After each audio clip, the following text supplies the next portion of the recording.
Welcome to LiveDaf, your online Daf Yomi Shir.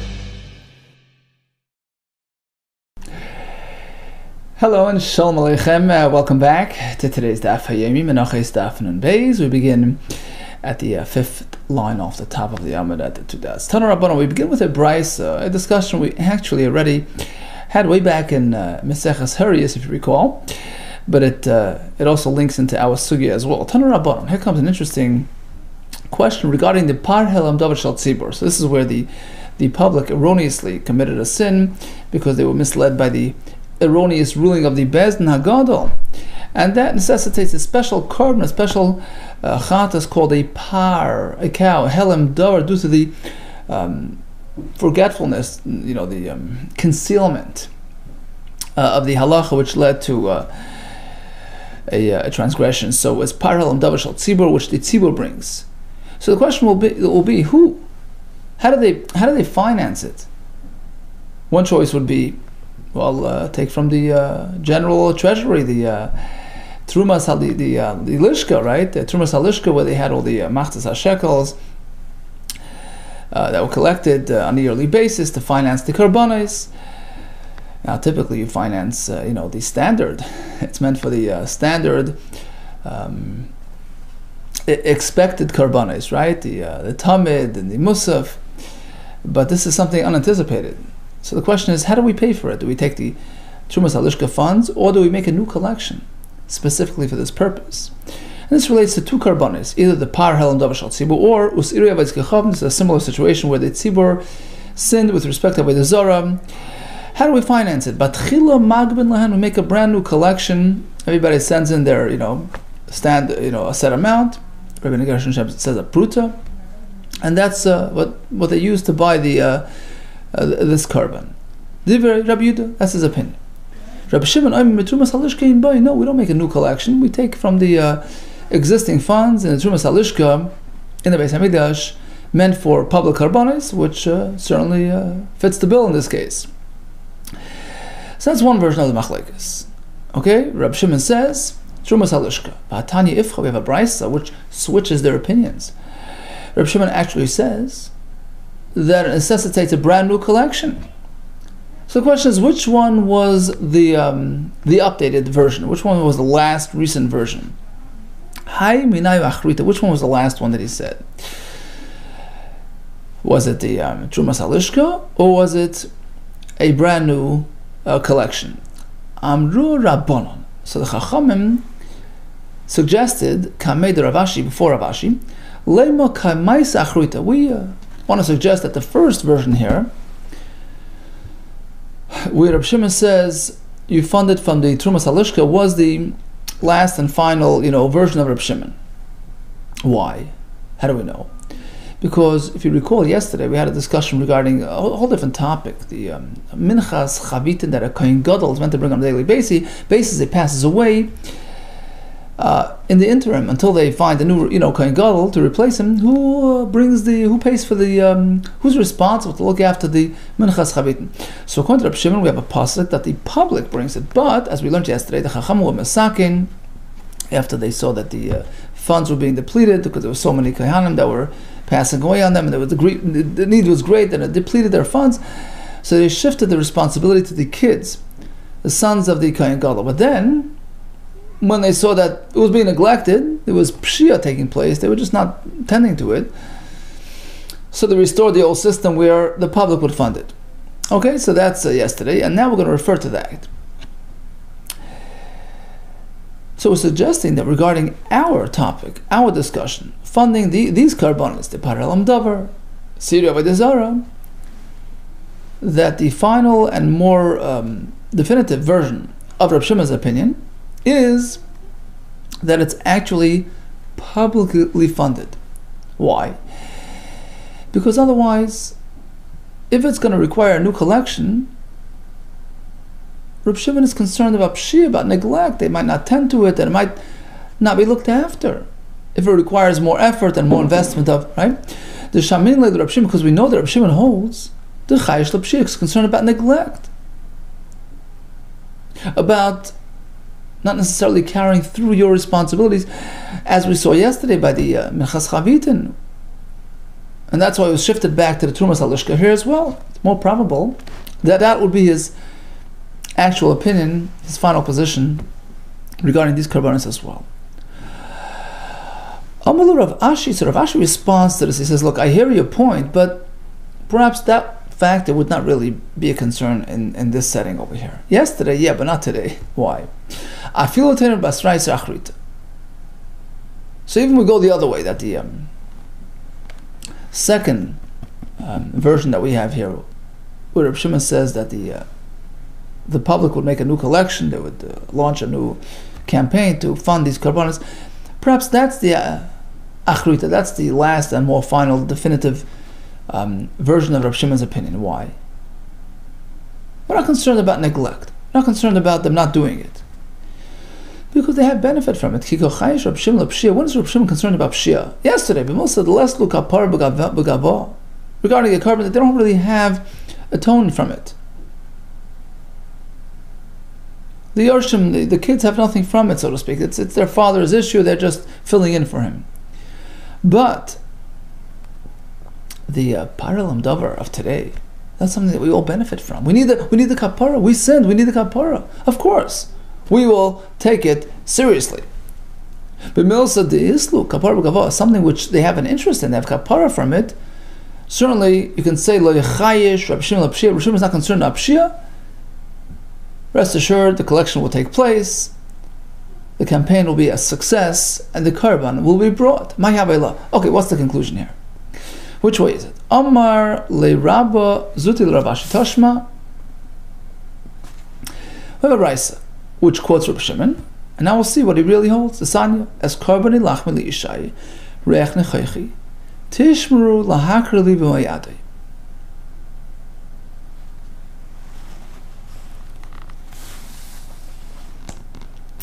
So this is based on a pasuk, which actually refers to the karban tamid, but in very lengthy terms. Karbani lachmi lishai, referring to other karbanos as well.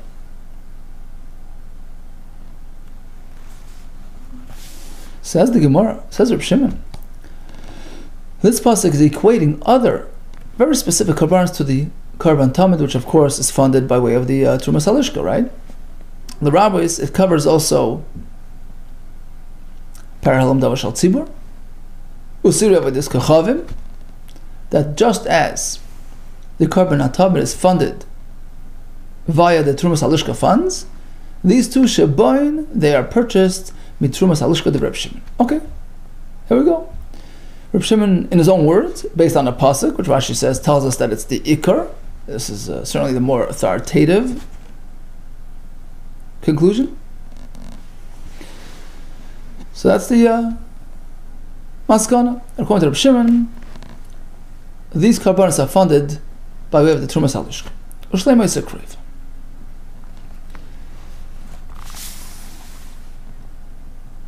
So let's go back to the Mishnah, which discusses Menachos Chavitin, and we're speaking in a case where Kohen Gadol had passed away, and they are awaiting, appointment of a new Kohen Gadol. In the interim, they continue with the Menachos Chavitin, whether it's funded by the Tzibur or the Yershim, that was the Machlekes.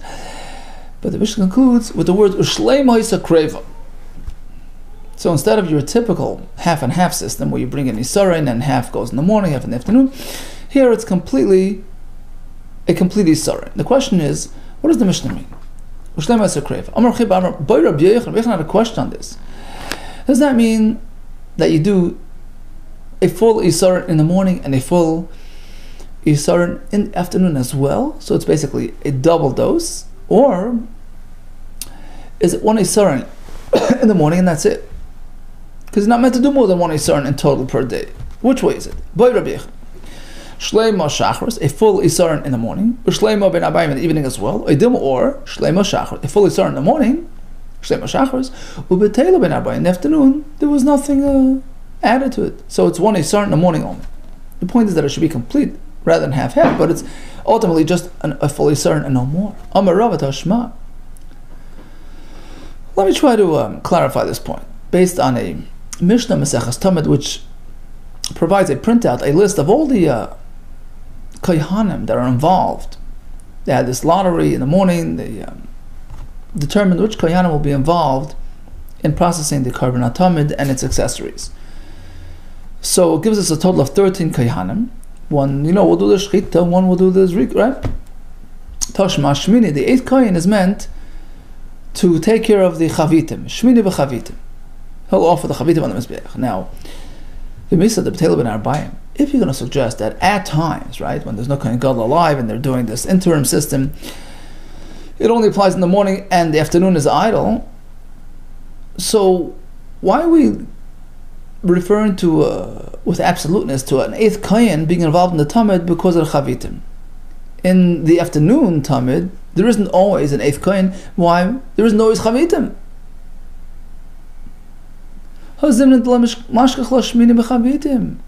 It can happen that sometimes, in this type of situation, where they only brought in the morning and that's it, turns out in the afternoon there's no 8th kohen for the chavitim. Why does the Mishnah list it as an absolute, as an ever-present system? Right? For instance, in the case where the kohen gadol passed away, right? And the appointment was not yet, the replacement was not yet appointed, and the tzibur or whatever is bringing the the chavitim in the interim, as they fully start in the morning only. So the afternoon, there's no chavitim, there's no 8th kohen to talk of. So the fact that the Mishnah does refer to an 8th kohen with absoluteness sounds like it's a constant, continuous type of thing with no abatement. So that should pretty much clarify our question. It appears that we don't suspend the afternoon chavitim, even in this type of situation. So who brought this raya? That was Rav, who lived in Bavli. Amru Rabban Kamed Rabbi Yirmiyah. So the Chachamim eventually offered this insight of Rav from way back from Bavli to Rabbi Yirmiyah, who lived in Eretz Yisrael. He went up, he moved up from Eretz Yisrael from Bavli to Eretz Yisrael. Amar. He was less than impressed. He says, the silly dwellers of Babylonia, because they're dwelling in this dark land, low down, land in Bavel. Amri Shmatza the Machashchan, that gets them to say things which are dark and unsubstantiated. He didn't like this this raya, basically. He says, look further in the Mishnah. Okay, you refer to the number 8, and is he always present? Is he not? Okay, but let's take a look at the other numbers. El Tani Shvi'i B'Soilis, Chi B'Yayin. We have kohen number 7 in that Mishnah, who will deal with who will offer the Soilis of the Mincha, which comes with the Talmud. The 9th, the kohen, tends to the wine. Hachanamit Lebatli. Are these absolute, ever-present components? You think it never happens that it's suspended and not relevant? Although you meant to bring these items, but technically you could bring it tomorrow, the day after. Menachos Neskem teaches us, but Laila. Menachos Neskem afilu l'machar, following night, the next day.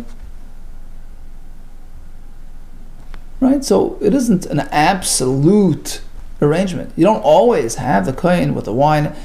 They can choose to bring it tomorrow. Ella, so you must say, Di. Like Tani, the Mishnah is not referring to exceptions. The Mishnah presents the standard procedure. Of course, there are exceptions. Same with the number 8, the chavitim. Mishnah is not implying that it's an ever-present, absolute, feature. It can very well be that sometimes he's not there, but it's just talking about the standard,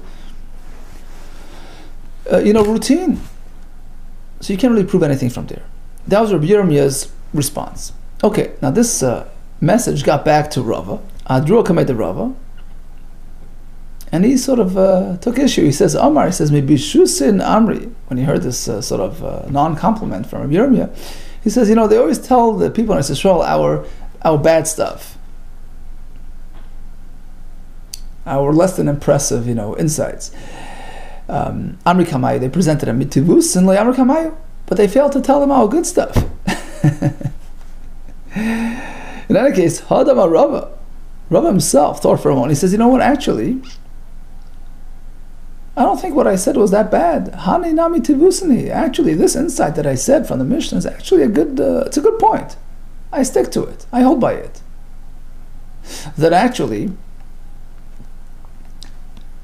it's true. We do not suspend the afternoon chavitin, even in a case where the Kohen Gadol is not, not in office, and it's based on a pasuk, a makro. The pasuk connects with this minchas chavitin to the Talmud. Karban is absolute, unsuspendable, right? Ever present. A makro soilas mincha Talmud, telling us to connect one to the other. Harihi, so the minchas chavitin, harilach is treated like minchas tmidim, like the mincha of Talmud, which is absolute.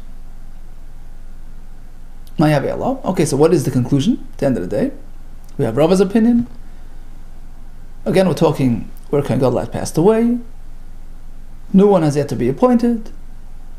In the interim, we bring the Menachos Chavitim in a different format. Shleima Yisekre, we bring it as a full, complete Isar without splitting it. Question is, do you bring just one in the morning, that's it, for the day? Or do you bring one in the morning, one in the afternoon? Rava says twice. One in the morning, one in the afternoon. Rabbi Yirmiyah says perhaps just the morning. We have a brayso shleima k'shachris. Shleima b'nei arba'im. The brayso clearly states you bring a full Yisar in the morning and a full one in the afternoon. Okay, now let's go back to the original minchas chavitin that a Kohen Gadol brings during his lifetime, right? He brings a full Yisar into the Beis HaMikdash, and on site he splits it into two parts. Half he processes in the morning, half in the afternoon. Now we learned that it comes together with levayna. A scoop, a kaimetz of levayna, of the spice, of the incense. The question is like this. Typically, when you offer levayna, it should be a kaimetz. That's the minimum quantity, right? But in this case, where you're splitting the amount into two portions, and doing half in the morning, half in the afternoon, what happens to the levayna? Do you do the same with the levayna? Do you take the kaimetz of the levayna and do, half in the morning with the morning portion, half in the afternoon with the afternoon portion? Do you say no? We never find the levayna less than a kaimetz, so ultimately you have to take a kaimetz levayna in the morning with the half Yisar, another kaimetz levayna in the afternoon. We have machlekes. There's machlekes in this regard between Abba Yosef ben Dustoi and the Rabban. Abba Yosef ben Dustoi Eimer, he says a kaimetz in the morning and a kaimetz levayna in the afternoon. Set aside two kaimetzes. Shal levayna of levayna, kaimetz shachris, one for the morning, the kaimetz for the afternoon. Rabban Amri, no. It's one kaimetz in total. Mafresh kaimetz echad, and you split it into two parts. Chatzi kaimetz, half of it you do in the morning, shachris with the half isarin, right? Chatzi kaimetz ben arba'im, the other half in the afternoon. What's the machlekes? What's the root of this machlekes? Abu Yosef ben Dustoi Savar, he holds, look, it's unprecedented. We don't find ever a half a kaimetz on of levayna put on the mizbeach le'ashchon chatzi kaimetz dekarev. So inevitably it has to be one kaimetz in the morning, one in the afternoon, to accompany each portion of the chavit. Rabbanan Sabri, they disagree. Le'ashchon Yisar and the Boshnei Kmatzim. We don't find ever that one Yisar should require two kaimetzes. So here it's one kaimetz. Sure, it's split into two parts and brought separately, but ultimately it's one isarin. One isar needs one kaimetz, so you have to split it into two parts. Okay, now the next question. Boy Rabbi Yechon. Okay, so this is a given, right? Standard procedure with the regular Kohen Gadol requires a full isarin of flour, split into two parts, half offered in the morning, half in the afternoon. According to Rabbanu, you take one kaimetz levayna as well, you split it into two parts, half the morning, half the afternoon. According to Rabbi Yosef ben Dustoi, you take one kaimetz levayna for the morning and one kaimetz for the afternoon. But Rabbi Yechon, comes a question regarding a Kohen Gadol shemeis. V'lo minu achar tachtav. Okay, next point. Let's say Kohen Gadol had passed on. New appointment was not yet appointed. Okay, so now, as we learned, we continue the chavitin, but we don't split into two parts. We take it fully sarin and process it in the morning, and as we learned before, a full one in the afternoon as well.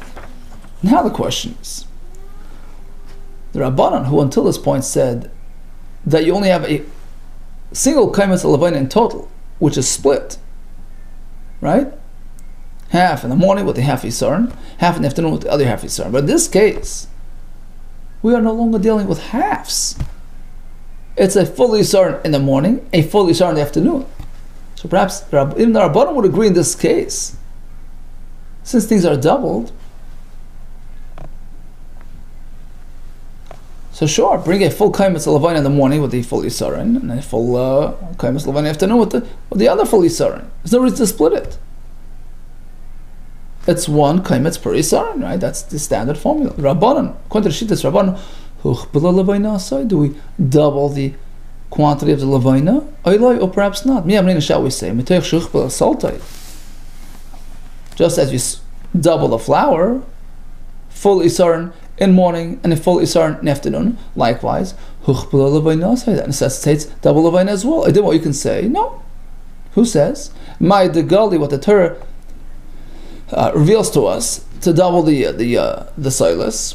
Gali, okay, that's revealed, that's indicated that my deloy gali, but what wasn't taught, what wasn't revealed, what wasn't told legally. So we don't assume that it's that there's any change. Okay, so that's the first question. The interim system, which necessitates a full Yisar in the morning, a full one in the afternoon. According to Rabbanan, how much levina?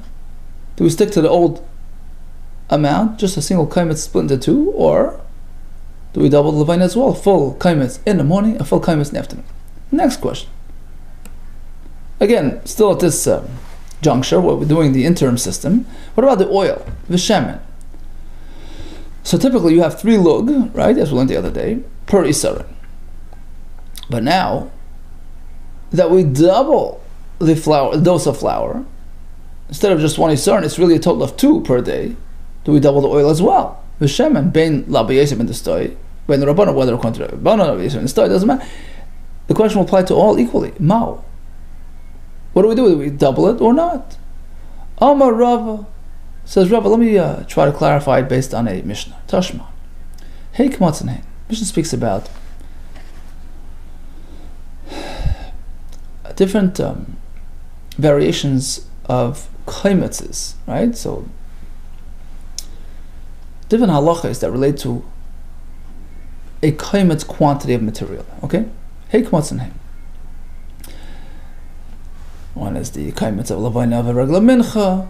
One is the kaimetz that you scoop out of the flour, the dough, and put on mizbech. One is a kaimetz which relates to a person takes a kaimetz of mincha material and offers it outside the Beis HaMikdash. She has violated the isra of shchut of a chutz, right? You're not allowed to bring a carbon outside the mikdash. So the idea of a kaimetz quantity can have 5 manifestations. Rashi actually points out that the Mishnah does not list the kaimetz of the levina of the chavitin because it's not brought as one entity, right? Typically it's split into 2. The kaimetz is split, part in the morning, part in the afternoon, according to the Rabbanan. So we don't actually list the standard, the regular kaimetz levina of chavitin in that Mishnah.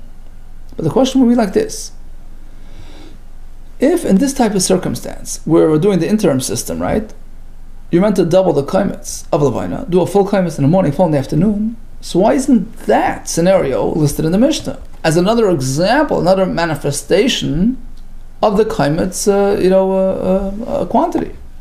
B'misa, if it's true that we do a kaimetz in the morning, kaimetz in the afternoon, zimnan the mishkach lazayin, you can have a case of 7, 5 of the Mishnah, and 2 more of this. It says the Eloy Tani. Once again, we're not talking about unusual, exceptional cases. The Kohen Gadol died, and that's not what the Mishnah is addressing. The Mishnah is addressing standard cases. The Eloy Tani. Okay. You also Rav Papa. Rav Papa was sitting and saying over at this point that the Mishnah doesn't speak about exceptional cases, and that's why it's not referred to in the Mishnah. Amalei Rav Yosef Bar Shmaya, he turned to Rav Papa. Really? V'malo kaimetz b'chutz. The Mishnah mentions a person who's doing the kaimetz outside the mikdash, which is not standard procedure, of course, right? The hava, it's very much an exception. Uktani, the Mishnah does refer to it. So why did the Mishnah refer to the levina of the chavitim, if in fact it is true that you bring 2 kaimetzes of levina. No, so what's the conclusion? Back to the question. This interim system between the previous Kohen Gadol's passing and the new Kohen Gadol's appointment, where we bring a fully saran at a time, fully saran of flour in the morning, full in the afternoon, what happens to the levina? Do we double it as well? What happens to the oil? Do we double it as well? We have a price. The Sani Kohen Gadol shemeis. Okay, that's our case. V'loi minu achar tachtav. And we have yet to appoint a replacement. Shleima Shachris, Shleima Rabbi, you bring a fully saran in the morning and afternoon. Fine. So far so good. Umafresh shloch beis kamatzin. Oh. You have mafresh 2. You set aside 2 kaimetz amounts of levina, 1 for the morning, 1 for the afternoon. Kaimetz Shachris, kaimetz Rabbi. Regarding the oil, we don't double it. We stick to standard of 3 lug, and it's split into 2. Shloishes lugan.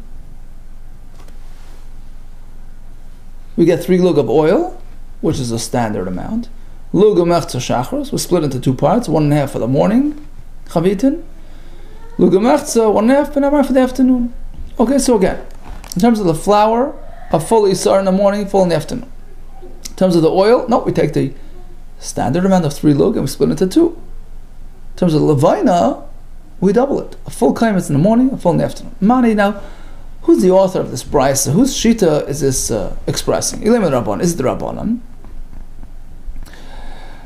Who hold that typically it's just a half a kaimetz of levina, which is split into 2 parts, when it's a regular situation of a Kohen Gadol himself who's bringing it. But in this case, since we're doubling the flour, we have to double the levina.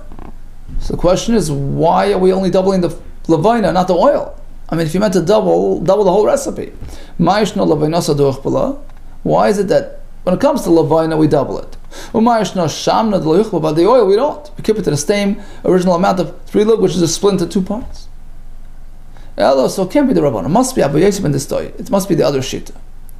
Abu Yosef ben Distoi, the Amar who tells us that Chavita Kohen Gadol ba'al mo shnei kamatzin. That standard chavitin during a Kohen Gadol's lifetime necessitates 2 kaimetzes, right? 1 for the morning, 1 for the afternoon. Shnei kamatzin bayu.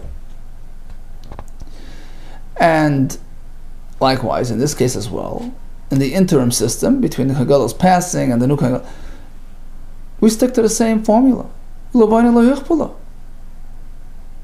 we have to double the flour, because that's just how it's going to work, because we can't bring halves, but we don't double anything else, not the levina. We stick to the same old formula of 1 kaimetz in the morning, 1 kaimetz in the afternoon. And likewise, we stay consistent. The oil is not doubled either. We take the same original recipe, 3 lug, we split it into 2.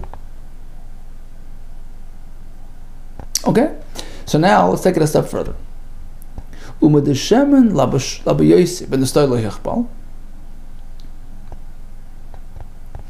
fact that we see that according to Abu Yosef ben Distoi, we don't double anything.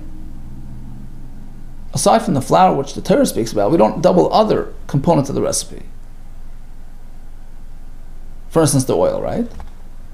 So that should be an indication as to what the accepted norm is. We don't double things. No reason to double things. And that should be an indication of the Chachamim Shita as well. Let's assume that according to Rabban as well, there's no reason to double things. Not the levina, not the oil. So that's the conclusion. Okay, so let's just summarize all the numbers again. During a Kohen Gadol's lifetime, he brings an isarin of flour, 3 lug of oil, and then he splits it into 2, half offered in the morning, half in the afternoon. Levina, according to Rabban, it's 1 kaimetz, again split into 2. According to Abu Yosef ben Distoi, 1 full kaimetz in the morning, 1 full kaimetz in the afternoon. That's standard. Kohen Gadol passed away. A new one was not yet appointed. We have to bring the chavitin. When it comes to the flour, all agree it's a full isar in the morning, a full in the afternoon. But regarding the levina or the shemen, we don't change that formula. Whatever was, continues to be. Which means, according to Abu Yosef ben Distoi, a kaimis in the morning, a kaimis in the afternoon.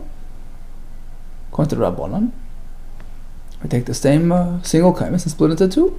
Likewise, regarding the oil, we take the 3 lug of oil, we split it into 2 parts. Okay, so regarding standard procedure, during the Kohen Gadol's lifetime, we had a machlekes. Is it 1 kaimis levaina split into 2, or is it 1 full kaimis in the morning, 1 full one in the afternoon? What's the conclusion? How do we pass that it's 1 kaimis levaina in the morning, 1 in the afternoon? Ask the Gemara, really? That's Rabbi Yechanan speaking. Is that so? The Rabbi Yechanan adopted Abi Yossi's shita. Rabbi Yechanan himself tells us, Halacha Kastam Mishnah. We always adopt the opinion presented in the anonymous Mishnayos. Rabbi HaKadosh specifically left out the names in certain cases, so that we accept it as the prevalent view and we don't question it, and that becomes the accepted norm. So there's a Mishnah which indicates, like the Chachamim Shita, that it's only 1 kaimitz and no more. But now we have that Mishnah before Chamisha Kmatzin, there are 5 types of kaimitzes. As Rashi points out, why only 5? Why don't we mention also the kaimitz of levaina that comes with the Menachos Chavit? And the reason is because it's split into 2 parts, and that's not what the Mishnah is talking. We're just talking about complete kaimitzes that are offered as a unit, rather than our kaimitz which is split into 2 parts. And that's certainly reflective of the Chacham Shita, who hold likewise that we take the kaimitz split into 2. That's a Stam Mishnah. I believe that Rabbi Yechanan, 2 versions of Rabbi Yechanan's approach to the Psak Halacha. According to some, Rabbi Yechanan held like the Stam Mishnah always, in which case that's like the Shitas Rabbanan. According to others, he never really necessarily adopted every Stam Mishnah, and therefore in this case he went like Rabbi Yosef ben Distoi, that it's a full kaimitz in the morning, full kaimitz in the afternoon. Continues the Mishnah. Kol ha-menachos bois matzah. Your typical mincha cannot be chametz. You must ensure that it's unleavened and has the status of matzah. Okay, so it's less than 18 minutes old. You know what's matzah. Chutz mechametz shebetoida, there's some exceptions. In a korban toida, we have accompanying breads, one type of which was a chametz, which they are lechem, and the 2 breads on shvuos. Shem bois chametz. These are chametz. Now, how do we make chametz? We take some sort of leavening agent, which the Gemara calls sa'ir, sourdough. The question is, where do we get the sourdough from?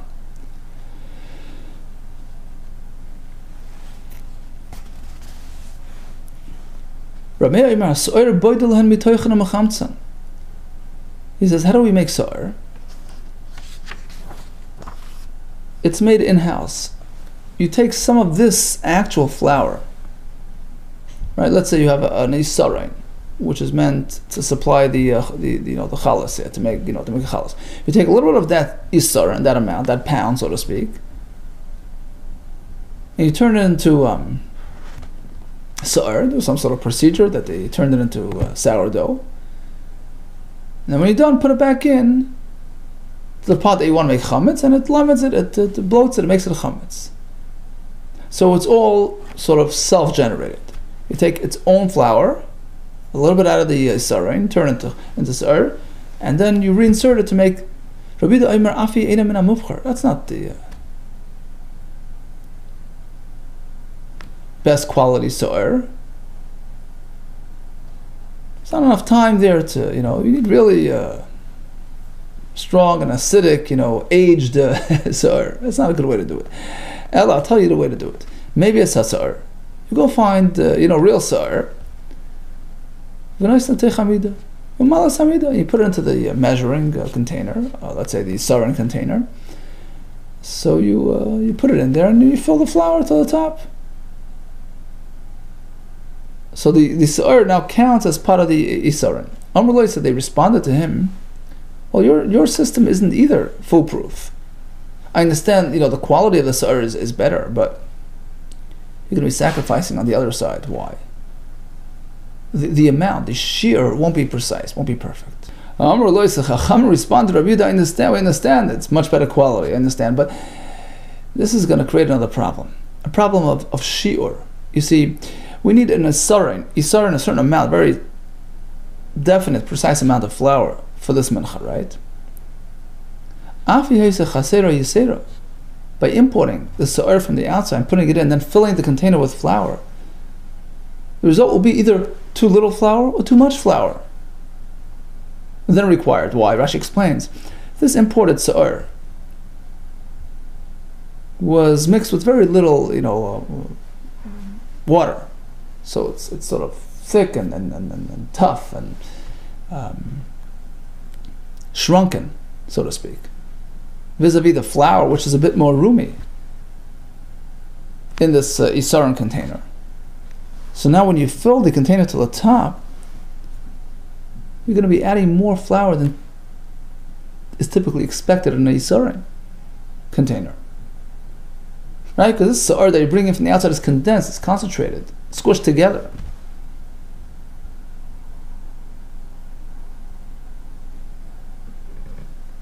So you're going to end up with more flour when you fill the container to the top, more flour than you typically would have in a isaron of just plain flour, and vice versa as well. Let's say the sa'ir that you're bringing in from the outside is saturated with water, so it's sort of expanded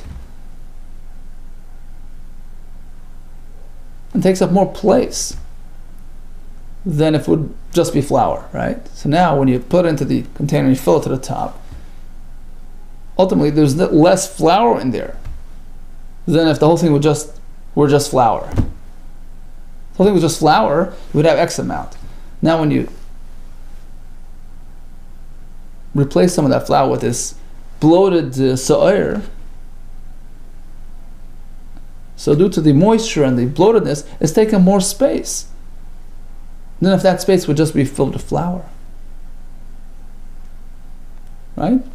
It's displacing more flour than the flour content of this piece of sa'ir. So ultimately, when you fill the sa'ir container to the top, the isaron container to the top, you're putting in less flour. There's going to be less flour in there than would typically be there. So you're missing from the isaron total. That's why we prefer the other system, where you're filling the container with flour and taking out some of that flour, turning it into sa'ir, and then using it later to make it chametz. So there's no issue. It's a fully isaron, untampered. Okay, we'll pick up the Gemara tomorrow. Let's just recap today's daf. We spoke about how we finance the parshanut-torah-comment. Is it from the Talmud or is it by way of a new campaign? The Menachos during the interim period is brought as a full isaron in the morning, full in the afternoon. We discussed the amounts of levoina, which is typically brought, and also, what happens during the interim period. Do we double it or not? We discussed that typically a mincha is matzah, except for some exceptions, and how we make the chametz into chametz. All the best to you, and atzlach.